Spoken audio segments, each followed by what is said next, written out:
Tak ahoj, já jsem Dominika a na téhle malé motorce jezdím po Evropě zatím. Mám za sebou asi 20 000 kilometrů, je to 250, má 19 koní, nemá to ani kontrolku paliva, není v tom žádná elektronika zbytečná, takže se doufám nic nepokazí a jestli jo, tak to bude aspoň legrace.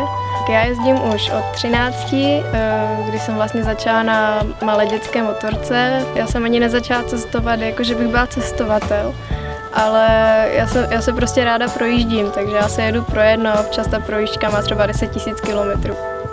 Plánovaná cesta bude měřit asi 17 000 kilometrů, povede přes Ukrajinu, Rusko, Kazachstán, Kyrgyzstán, nazpátek asi Gruzie, Turecko a tak dále.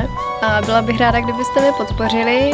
Chystám se vydávat knihu, která by měla být jakby o těch mých bývalých cestách. Budou to 2 cestopisy, tak jak ještě nikde nevyšly v úplně stejném znění. Když si ji koupíte, tak mi doufám to trošku pomůže s těmi financemi na cestu.